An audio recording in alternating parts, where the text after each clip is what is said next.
7. Barrett outside, the switch. Doncic goes, oh, what a great step! And then he hammers it home! Broke his ankles! Yo, what's going on, guys? Welcome back to a brand new video. I hope all is well. Thank you guys so much for tuning into this video. I really do appreciate it. So as you guys know, your New York Knicks are 3-1 so far when it comes to the 2022-23 regular season, and the New York Knicks are going to be taking on the Milwaukee Bucks tomorrow night. They're standing at 3-0, and they look very impressive so far, and I do believe they're going to be a finals contender once again. But I feel like what's so impressive with this Milwaukee Bucks start so far is that Chris Middleton has yet to play a game this season, and they also have other injuries that we're going to be getting into as well. But if you take a look at the games so far that the Milwaukee Bucks have come out victorious in, the Houston Rockets, they took care of business there, even though I think Jalen Green's on an absolute tear, and they have some very solid young talents such as a Jabari Smith Jr., Alperen Şengün, and even more, but they're still figuring out how to win basketball games. So you could say, like, yeah, you just take care of business in that game. But then opening night, they went out to come out victorious versus the 76ers, and the Sixers don't look that great right now, but I do think they'll get it together, and eventually they will win 50 games. It just depends on their ceiling, how far do they go in the playoffs, with Tobias Harris's limitations, or just limitations at least when it comes to his aggressiveness and being consistent. Doc Rivers, but that's still an impressive win based off of the talent they faced up against of a Tyrese Maxey, a Giannis Antetokounmpo, James Harden. He's been on a tear this season, even though they're not at 100%. To come out victorious in that game is definitely a big deal. And then you take a look at the latest game, they came out victorious versus the Brooklyn Nets, and they're not at their best, but I do believe that they're still going to be a solid team. And you're going up against Kevin Durant, Kyrie Irving, some of the best difficult shot makers in this league. You could say Ben Simmons is holding back that team right now, not triple penetrating, and it's kind of clogging the lane. But still, Giannis has been on an absolute tear. Other players have stepped up that have inserted into the starting lineup. But Giannis is averaging nearly 40 points per game so far this season. He has two 40-point games. He's shooting 66% from the field. He's a double-double machine. He's distributing the basketball. His defensive versatility. He's hitting mid-range jumpers. He's hitting even shots from the outside. We'll see if that continues. But if you take a look at the injury report for the New York Knicks take on the Milwaukee Bucks, the New York Knicks, Quentin Grimes continues to be out with a sore foot. Hopefully it's nothing more than that, but he's still limited in practice, so we'll see what goes on to happen. It's going to be another opportunity for Cam Reddish to really thrive in maybe a bench role, and we'll see what happens when Grimes comes back. But if you look at the Milwaukee Bucks injury report here, you have Chris Middleton out with a wrist injury, and there was already reports by Shams, like before the season started, that he was going to be out like some of the beginning of the season. Pat Connaughton, which is a huge loss. Like Chris Middleton, obviously a huge loss.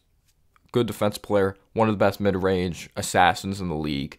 He can hit shots from the outside. He's a difficult shot maker. He's an insane player, and I could definitely see a struggle against him when it comes to the defense side of the basketball. But Pat Connaughton, him being out, he's going to be out 3 weeks or maybe 2 weeks now when I'm doing the math, due to a calf strain, and he kills us with his ability to cut back door, his athleticism, his ability to shoot the ball from the outside. So that's a huge loss for the Milwaukee Bucks in this game. And then Joe Ingles obviously tore his ACL even before he went on to be traded. So I think this is going to be an extremely difficult game with the Bucks atmosphere. Just like their fans are wild, they're very loyal.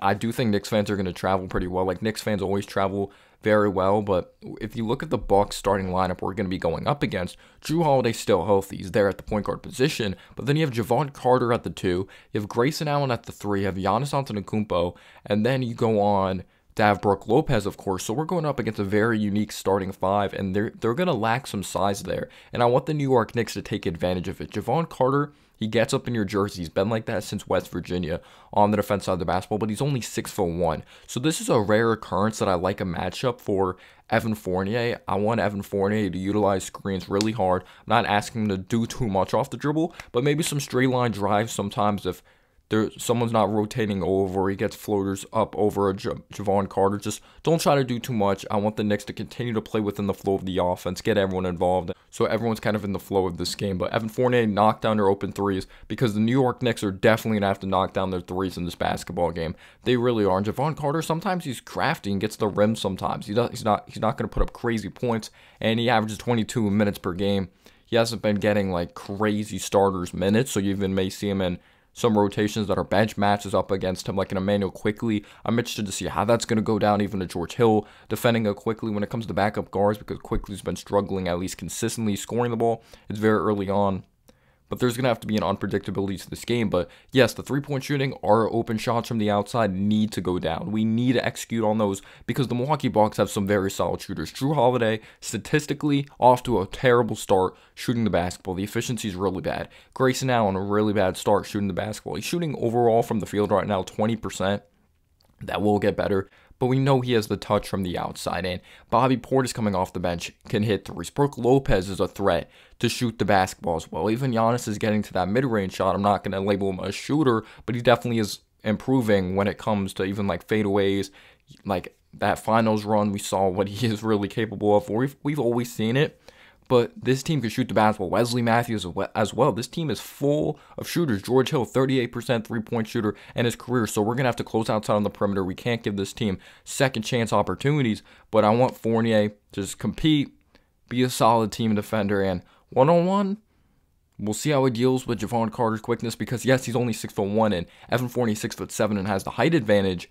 But it still doesn't dismiss the fact that Evan Fournier his lateral quickness isn't that great. So there's going to have to still be some help, sadly, maybe in some situations.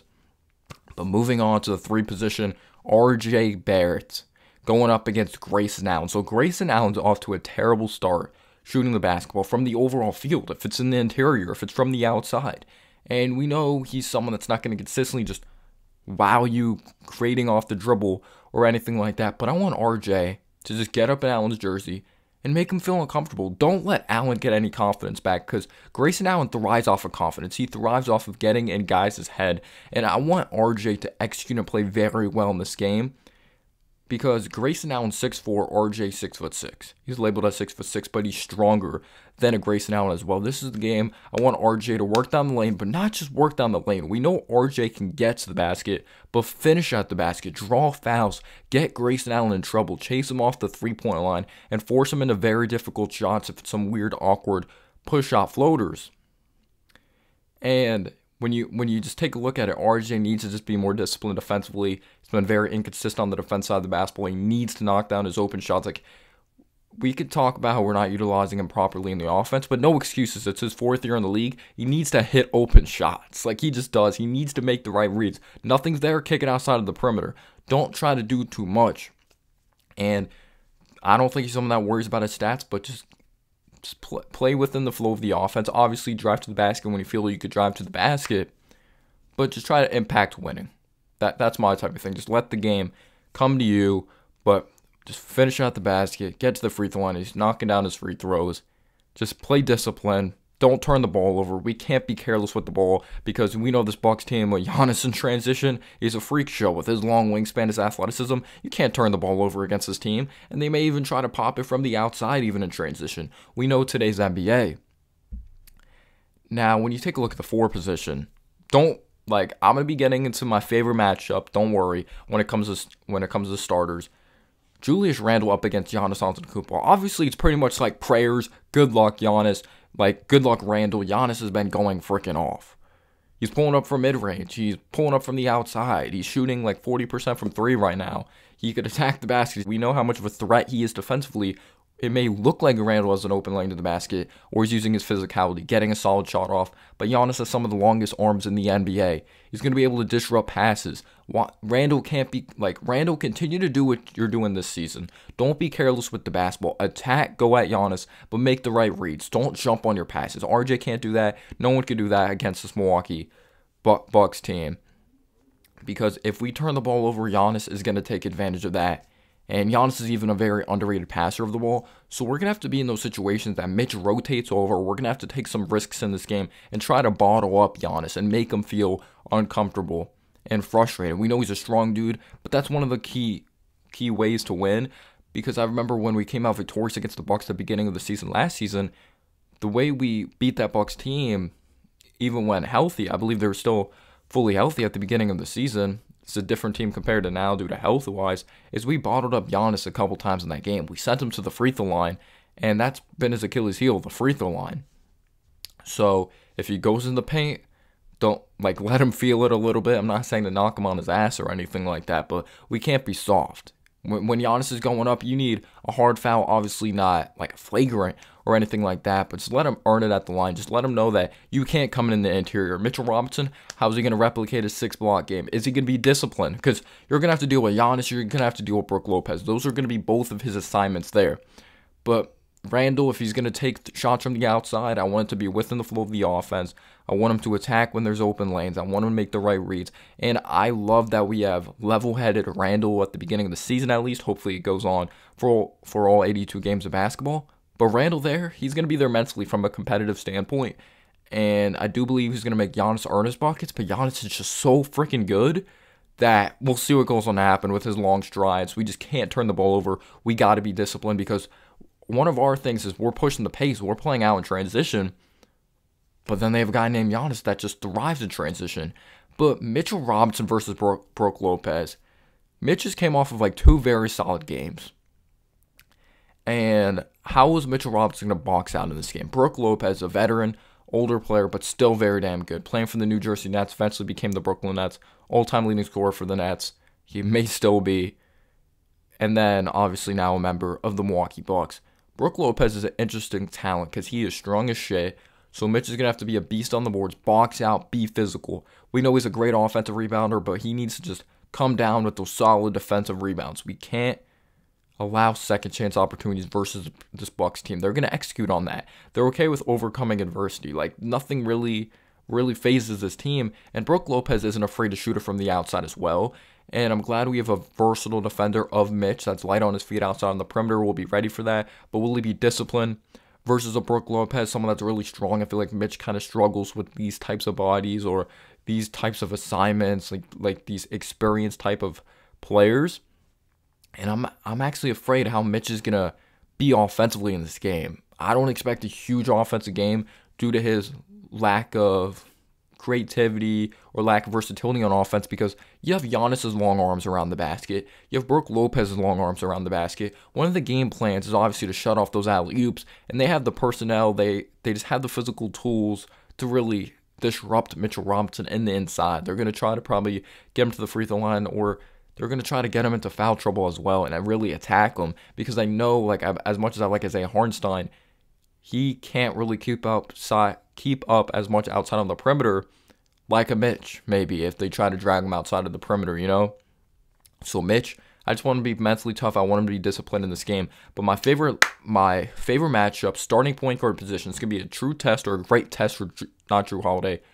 He's going to be one of the players I'm talking about, Jalen Brunson. How is Jalen Brunson going to be in this game? Is he actually going to prove me wrong with my statement and somehow he does find Mitch? Because there was one play I absolutely loved. A double team was thrown at Jalen Brunson in the Hornets game. They went on to trap him, split out of it, found Mitch inside, and then he got the bucket.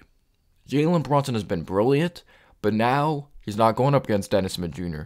He's going up against one of the best on-ball defenders in the league, one of the most mentally tough players in the league, a veteran who's been pretty much good his entire career. He gets after it on defense. He reads the passing lanes very well. He's very disciplined. It's going to be a tough game for Jalen Brunson. Are his hesitations really going to catch Jrue Holiday in the mud? Because Jrue Holiday always constantly has his feet moving. And this is a game Brunson may kill in the assist department if we knock down our shots from the outside. And how's Brunson going to do defensively in this game? Brunson's been better than advertised on defense, but Jrue Holiday struggled. He's going to look to get after it offensively, try to have a huge game. His efficiency's been bad because Holiday has the height advantage, and he just has the overall size advantage. He's a strong dude. He likes to go to that post. He can knock it down from the outside. He likes to muscle himself to the basket. He has solid athleticism as well. He runs the screen and roll very well. He makes very nice reads out there on the floor. But defensively, like, I'm very interested to see how Brunson's going to be able to score over a Jrue Holiday. I feel like a lot of screens are going to be set to try to free up some shots for Brunson. Brunson's going to have to continue to use that step back. He's going to have to go into his full deep bag that he's worked on in the offseason or just throughout his entire NBA career because Holiday is no damn slouch. He's gone through adversity. He's been through good times. He's been through tough times in his NBA career.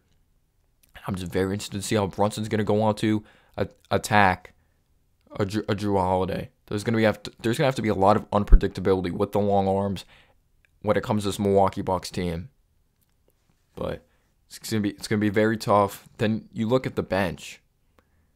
When you look at the backup 5 position, Bobby Portis, because Bobby Portis has been playing that 5 for the Milwaukee Bucks when it comes to backup 5 position. Bobby Portis can shoot the heck out of the basketball. He's shooting like 45% from 3 right now. How is Isaiah Hartenstein going to be able to defend that outside on the perimeter? I think that's a very valid question. Portis likes to even jab step, pull up from mid-range. And he's going to compete defensively, but I want Isaiah Hartenstein to be stronger. He has the height advantage. Go in the post. Don't settle for some threes. I know he doesn't take a lot of threes, but I do think Isaiah Hartenstein's probably going to have like a 10-rebound game. I really believe in him to box out. Just continue to play hard. Continue to be you. And I think you could win this matchup. But, like, at least when it comes to the rebounding department, because Portis has been splashing it from the outside, and I'm happy for Portis, former Knick. But when it comes to him playing our Knicks, yes, I hope he has the worst game of his life. But I'm interested to see how quickly and Rose are going to initiate offense or create offense for an Obi Toppin in this game, because I think Obi's pretty important. Jordan Nwora, I'm not sure like how his minutes are going to be this game, because minutes change for these rotational players each game, especially with injuries. You never know. But Jordan Nwora is 6'8", and Obi Toppin is obviously our power forward. So Obi's going to rely upon the guards. He's going to rely on pace. He's constantly going to be moving. Make Jordan Nwora work. And Obi does a pretty solid job defending the perimeter. Nwora doesn't have some crazy hesitations or deep bag to get to the basket. So I think his lateral quickness will be good enough defensively on a Nwora. So I think he'll be fine defensively. He's been improving throughout his career since Dayton. So I want us to find Obi cutting backdoor. If it's Isaiah Hartenstein, if it's Quickly, if it's Rose. You know, I think Rose is going to have a huge game. He's been in pressure situations throughout his career. He's a veteran. He needs to get to that mid-range pull-up. He needs to get to that shot from the outside. But if our guards play well, I think Obi could be a huge X factor in this game when it comes to that second unit. Wesley Matthews, he hit some big shots, and he may even, if this comes down to the wire, Wesley Matthews may close as he may be a part of that closing lineup. We saw him hit a big shot versus Philly, a huge 3 to pretty much ice that game. And Wesley Matthews is a veteran. He's been in this league for a long time.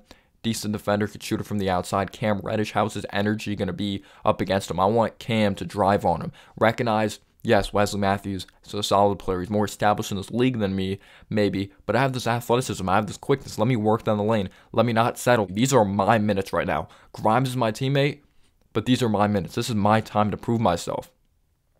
So I want Cam Reddish to play very well. Be more disciplined. Don't turn the ball over when you come in the game. I believe like 3 out of those 4 games that he's just entered the game, he turns the ball over. He averages 1 of those a game.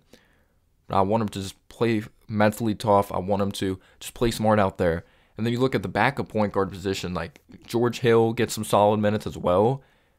Whoever goes on to defend George Hill, if it's Derrick Rose or Quickly, like Quickly obviously is going to enter the game first, then it's going to be D Rose. But George Hill's no slouch from outside on the perimeter. But I want us to make George Hill work. He's a veteran. He's seen plenty of different skill sets when it comes to offense. But I don't want Quickly taking dumb shots. Again, play within the flow of the offense. Continue to move the ball. And that's what this Knicks team have done. They've played as a team, which I love. It's just not one guy putting up 30 points. It's like 20-point night, 15-point night. I really see that with this New York Knicks team. But just everyone's going to have to step up. Everyone's going to have to contribute, play very hard. Even with injuries, this Bucks team is still very tough. Especially when there's a guy named Giannis on the other side. A guy named Drew Holiday, one of the best on-ball defenders, struggling offensively. A lot of these guys are, but it's very early on in the season. And they're adjusting. You know, when you don't have Chris Middleton, when you don't have like certain pieces, like Pat Connaughton, yeah, it's going to take some time to adjust to certain rotations, but RJ's going to have a damn solid game. He's going to have to hit his open shots because this Bucks team can shoot it. Drew Holiday's struggling from the outside statistically. Same thing with the Grayson Allen, but we know they're better shooters than that. It's not going to be an easy game. Distribute the ball, play hard. Just, if we lose, at least be competitive, but I'm not a moral victory guy. No excuses. Let's go out there, get a W, even though it's going to be a tough one. Let me know down below your thoughts. Peace out, y'all.